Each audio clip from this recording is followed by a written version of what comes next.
Kota Pontianak di Kecamatan Pontianak Selatan. Nah, awal-awal kemarin di pertengahan bulan Maret, kita dikagetkan bahwa ada kasus pertama COVID-19 di Depok, tepatnya ya. Nah, itu terus terang membuat kami di Puskesmas di Pontianak sendiri merasa bingung. Wah, ternyata COVID-19 bisa juga masuk ke Indonesia. Dan bisa juga orang Indonesia terkena penyakit COVID-19 ini. Berikutnya adalah takut. Takut karena apa? Takut karena merasa, wah, berarti kita punya potensi ini terjadi penularan. Apalagi kita adalah pemberi pelayanan kesehatan. Dan yang terakhir adalah rasa panik. Paniknya kenapa? Paniknya saat itu kami merasa mau tidak mau, suka tidak suka. Saat ini kami berada di Puskesmas, di lini terdepan, sebagai gatekeeper pelayanan kesehatan. Maka mau tidak mau, suka tidak suka, kami tetap harus memberikan pelayanan. Dikala mungkin saat itu ada kebijakan-kebijakan yang lain bisa work from home, kalau kami bukan lagi work from home, tapi work from office, bahkan ke masyarakat pun tetap harus turun.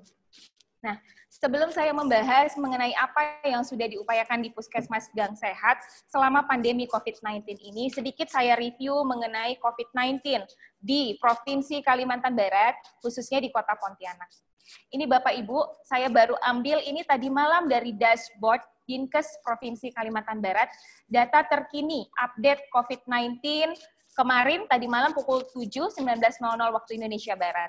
Sesuai dengan KMK terbaru ya dari Kementerian Kesehatan 0107 Menkes garing 413 2020, maka sekarang hanya ada 3 kategori untuk COVID ini, yaitu yang konfirmasi positif, yang suspek, dan yang kontak erat. Untuk Kalbar sendiri ada 381 yang konfirmasi positif. Suspeknya 521. Kontak eratnya 15.347.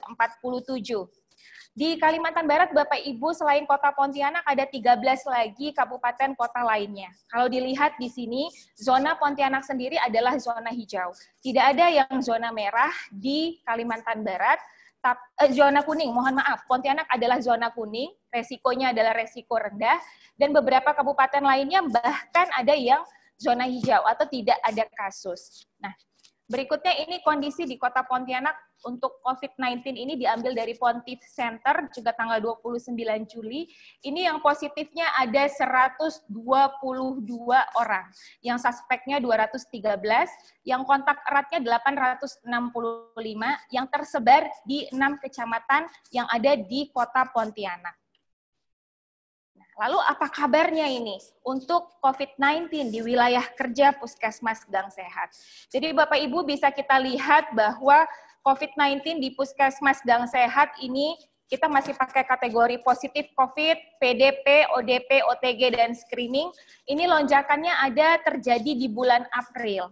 Mulai menurun di Mei, Juni, dan Juli. Berarti alhamdulillah upaya dari pemerintah daerah, provinsi maupun pemerintah Kota Pontianak bisa menekan angka kejadian COVID-19 ini. Nah, ini untuk wilayah Puskesmas Gang Sehat, positif sendiri totalnya ada 16, yang meninggal ada 2. Oke, baik, kita masuk ke 4 hal Bapak Ibu yang ingin saya share di sini. Ini yang kaitannya menjadi faktor penting bisa terlaksananya Puskesmas di era pandemi ini. Pertama, Puskesmas Gang Sehat ini sudah terakreditasi paripurna, tepatnya di bulan September 2019. Berikutnya, Puskesmas adalah FKTP milik pemerintah. Faktor berikutnya adalah Puskesmas Gang Sehat ini ada di ibu kota provinsi. Dan yang terakhir, Puskesmas Gang Sehat sudah berstatus BLUD. 4 faktor ini ternyata memiliki peluang sekaligus memiliki tantangan tersendiri. Nah, untuk Puskesmas Gang Sehat yang terakreditasi paripurna sendiri, peluangnya antara lain ya bisa dikatakan karena kami sudah akreditasi, walaupun terus terang akreditasi ini terkadang ya, mungkin ini saya sampaikan baik kepada Bapak Ibu KAKP, PPA Dinkes, masih menjadi momok tersendiri di Puskesmas. Terus terang, jadi kalau udah mau akreditasi, waduh, udah mau akre, udah harus siap-siap lagi dan lain sebagainya. Ternyata hikmahnya ketika COVID-19 ini adalah ujian buat Puskesmas yang katanya sudah paripurna. Ayo ayo Bu Lisa nih, Puskesmas Gang Sehat sudah akreditasi paripurna.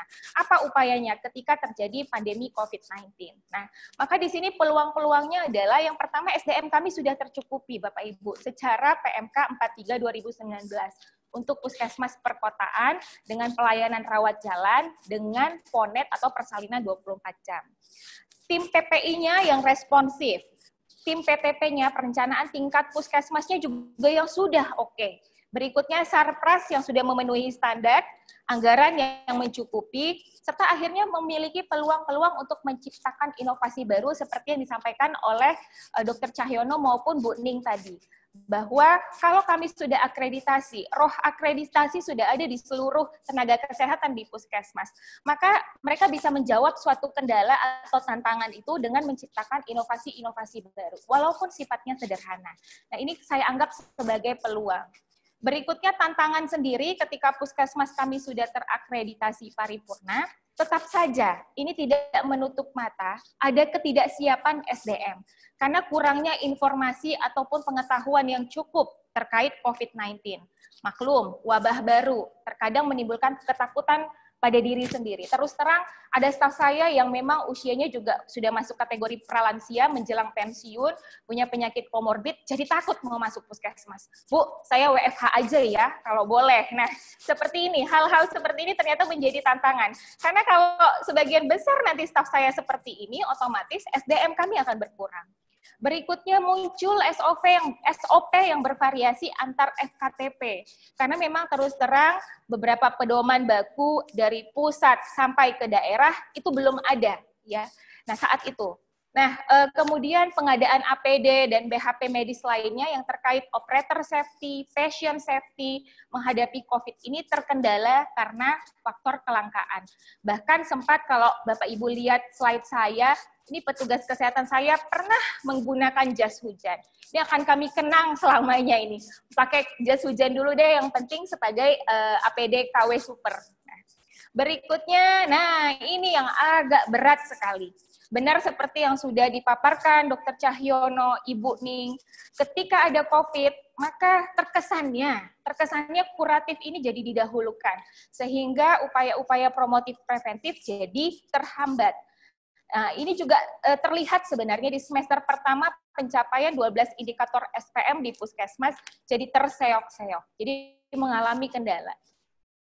Nah, ini SDM kami Bapak Ibu, totalnya ada 51 baik ASN maupun non-ASN, secara PMK 43 2019 cukup. Tapi kalau dilihat dari anjap ABK atau beban kerja, ini ada gap 11 SDM. Ini juga jadi tantangan tersendiri. Nah, ini karena kami sudah akreditasi, struktur organisasi sudah cukup baik di puskesmas, maka saat inilah ujian terberat bagi tim PPI, pengendalian dan pencegahan infeksi, dan juga tim perencanaan tingkat puskesmas.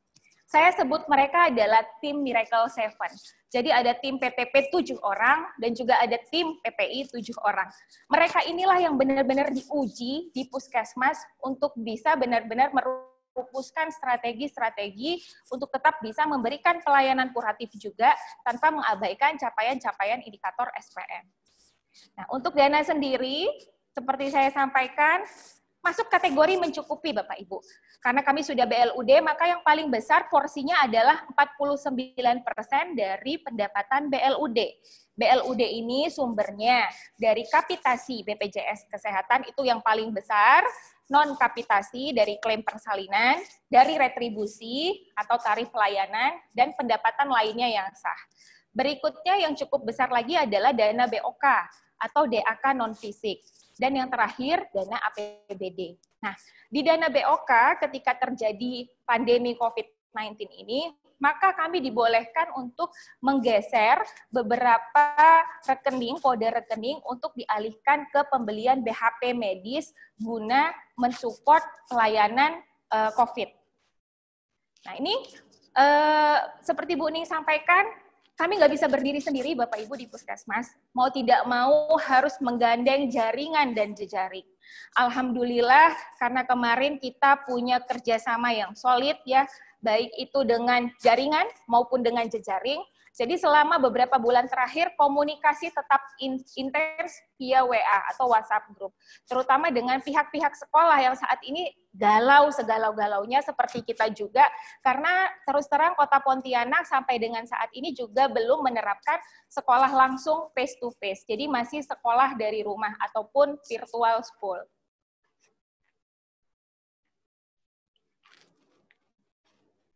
Oke. Untuk UKP sendiri, nah ini gambaran dulu Bapak Ibu. Dulu tuh rasanya teman-teman sudah rindu sebenarnya, pengen bertatap muka ya, ekspresi wajahnya terlihat kepada pasien, bayi-bayi tidak takut kalau mau imunisasi, ini dulu. Ini dulu. Nah, akhirnya strategi yang kita buat selama pandemi ini itu tadi, membuat SOP baru untuk mengatur alur layanan. Kami memisahkan antara kunjungan sakit dengan kunjungan sehat, melakukan screening dan triase pengunjung, fasilitas CTPS dan hand sanitizing-nya diperkuat lagi, pengaturan jarak antrian dan kursi tunggu, penggunaan APD level 1 dan level 2 bahkan sampai level 3, dan penyediaan berbagai media KIE dalam dan luar gedung. Serta itu, koordinasi dengan lintas sektor. Ini yang kami coba petakan, tim PPI di Puskesmas Gang Sehat melihat bahwa ini perlu ada zona triase di mana operator safety dan patient safety di zona-zona tertentu perlu diperhatikan lebih baik. Ini ada zona merah di lantai 1 dan zona kuning. Kalau di lantai 2 ada masih zona hijau karena memang tidak bertemu muka langsung dengan pasien atau pengunjung puskesmas. Nah, ini penerapannya untuk APD level 1-nya, APD level 2-nya, maupun APD level 3-nya, walau kami akui di beberapa ruang pelayanan seperti ruang pelayanan gigi dan mulut sampai saat ini baru tindakan sederhana yang tidak menimbulkan aerosol. Nah, ini juga merupakan tantangan. Ini KIE-nya Bapak Ibu, ini mau agak pamer sedikit ya Bapak Ibu dah. Jadi di Puskesmas Gang Sehat ini kita punya salah satu inovasi namanya Vita Menyapa Virtual Hologram Assistant. Kebetulan ini dibikin duplikatnya Ibu Kapus. Jadi ini bisa bergerak Bapak Ibu seperti di bandara di terminal Ultimate ya, terminal 3. Nah, ini bisa memberikan informasi. Jadi kalau COVID ini sebenarnya saya pengen menayangkan video tapi waktu terbatas. Virtual hologram ini bisa menyampaikan informasi pencegahan dengan harapan mereka mungkin lebih tertarik melihat ada teknologi kekinian yang menyampaikan informasi daripada petugas kesehatan yang cuap-cuap. Dan alhamdulillah si Vita tidak perlu pakai APD, jadi dia bisa tampil apa adanya. Berikutnya di UKM sendiri, UKM esensial, UKM pengembangan, selama bulan Maret sampai dengan Juli, ini benar-benar terkendala. Inilah yang menjadi tantangan di Puskesmas. Dapat terlihat dari capaian SPM-nya. Nah, ini Bapak Ibu, capaian SPM yang harusnya di semester 1 sudah mencapai 50%, yang terkendala itu masih dengan penyakit-penyakit tidak menular. Di antaranya adalah diabetes mellitus, hipertensi. Nah, ini juga pelayanan kesehatan pada usia lanjut dan usia produktif, serta pada penyakit TB. Ini salah satu penyakit menularnya masih terkendala. Karena apa? Otomatis kontak tracing jadi terkendala. Turun ke masyarakat jadi terkendala. Pembukaan posmindu atau posyandu lansia juga selama COVID ini juga belum dilaksanakan semaksimal mungkin. Nah, ini yang menjadi raportnya kami, evaluasinya kami. Bahkan ini ada yang saya lingkarin, ada yang capaiannya masih 0%. Seperti Bu Ning sampaikan, yaitu pelayanan kesehatan pada usia pendidikan dasar. Karena anak sekolah memang sampai dengan saat ini belum kembali ke sekolah. Nah, di evaluasi PISPK sendiri juga tadinya tahun ini kita akan intervensi. Terlihat sinkron ya dengan capaian SPM, memang banyak pasien TB yang masih belum melakukan kontak dengan petugas kesehatan cukup rendah. Nah, ini juga jadi kendala.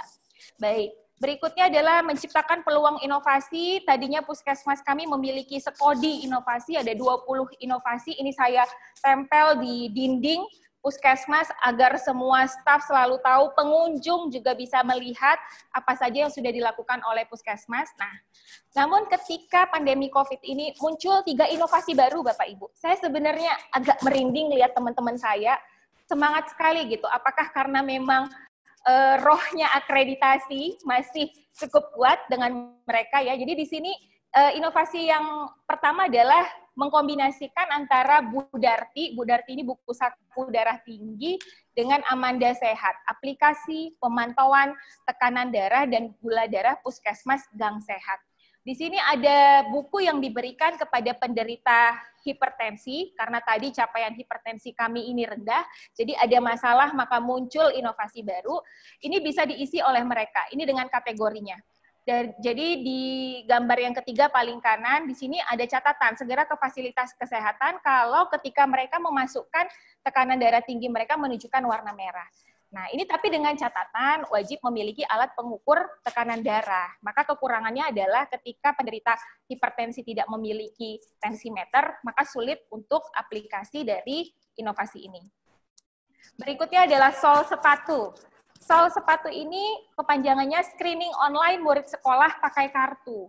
Jadi Bapak Ibu, Puskesmas Gang Sehat ini tadi di awal di jaring dan jejaring itu kami sudah gambarkan memiliki 60 sekolah, ya.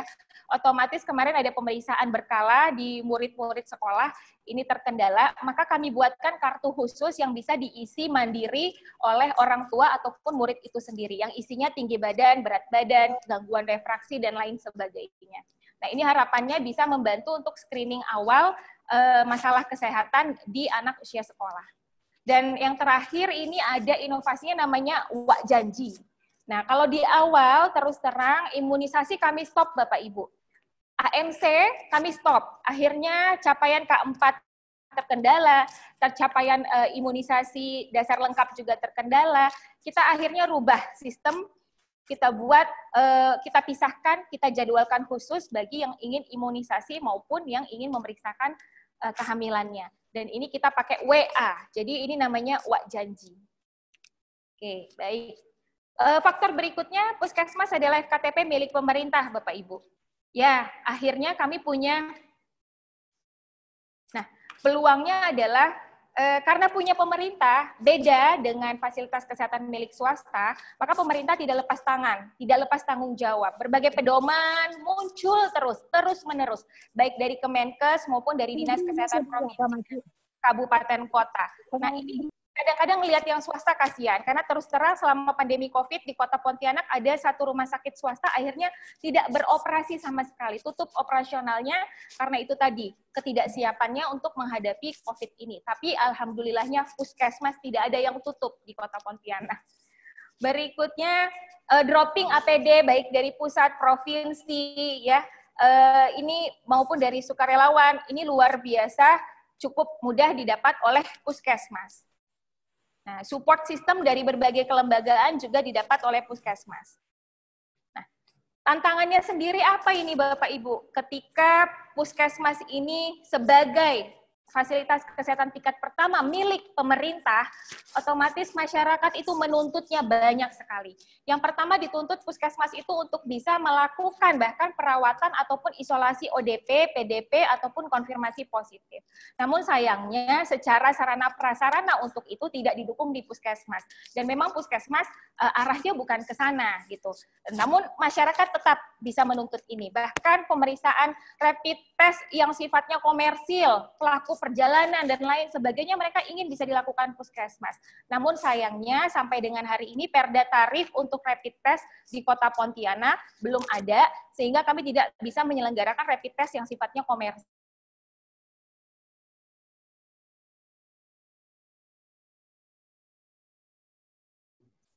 Bu Lisa? Berikut. 1 menit lagi, Bu, ya? Iya. Sudah tidak banyak lagi. Nah, ini yang akhirnya membuat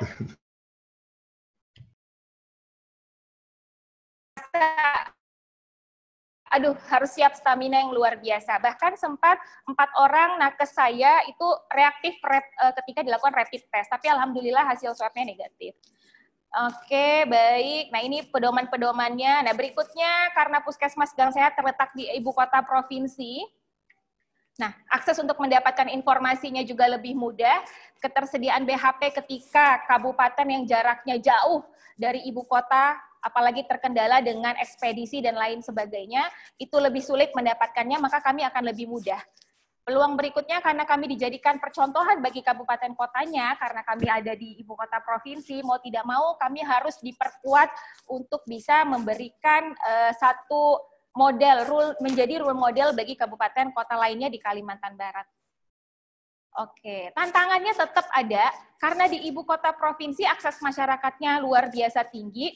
Ini terus terang Bapak Ibu kemarin juga yang tadinya sudah turun, untuk konfirmasi positif, kemarin gubernur kami marah besar karena tiba-tiba ada klaster baru 16 yang reaktif, tapi itu aksesnya karena lewat pelabuhan datang dari Pulau Jawa. Nah, ini pokoknya jadi tantangan juga akhirnya.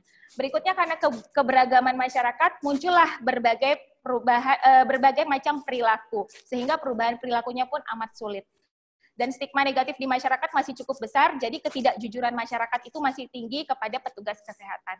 Ini yang terakhir, Puskesmas sudah berstatus BLUD, alhamdulillah fleksibilitasnya dalam pengelolaan anggaran jadi lebih mudah, bisa menambah SDM lewat sumber dana BLUD, dan memudahkan kerjasama operasional dengan pihak lain untuk bisa meningkatkan pendapatan. Tantangannya, ini saya singgung sedikit JKN, BPJS Kesehatan. Ketika keluar BPJS, Peraturan BPJS nomor 7 tahun 2019 terkait perubahan KBK, ini amat sangat sulit. Puskesmas mungkin se-Indonesia Raya untuk bisa mencapai 100% kapitasi. Padahal saat itu yang menjadi motornya kami, modalnya Puskesmas yang sudah BLUD adalah dana kapitasi. Nah, ini menjadi kendala. Berikutnya lagi penurunan atau banyak yang tidak membayar premi, menunggak. Nah, ini juga bisa menyebabkan terjadinya pengurangan di pendapatan BLUD. Nah, ini perbandingan kunjungannya, ini perbandingan pendapatannya dari BLUD. Nah, ini slide ini saya coba tayangkan di balik pandemi COVID ini, ternyata tersimpan banyak hikmah yang luar biasa, khususnya bagi kami tenaga kesehatan. Seluruh staf bisa meningkatkan kewaspadaannya terkait keselamatan diri dan keselamatan pasien. Tadinya tidak disiplin menggunakan APD, jadi disiplin dan patuh SOP. Nah, ini saran dan harapan terakhir, saya mohon, mungkin di dalam forum diskusi ini ada pemangku-pemangku kepentingan lainnya di level pusat. Harapannya janganlah aturan dari pemerintah pusat sampai ke daerah itu terkesan pelin-pelan, sehingga menimbulkan makna ganda. Aturan new normal ini, adaptasi kebiasaan baru ini juga lebih ditegaskan lagi kepada masyarakat. Karena kami yang capek, terus terang Bapak Ibu, akhirnya kita berkoar-koar seperti ini, masyarakat menganggap sudah kembali normal seperti biasa tanpa ada sanksi yang jelas jika mereka tidak melakukan protokol kesehatan. Nah, mungkin itu saja. Oh, ini terakhir, ini sempat viral. Terakhir lagi. Ini dia tadi. Baik. Waktunya, Bu.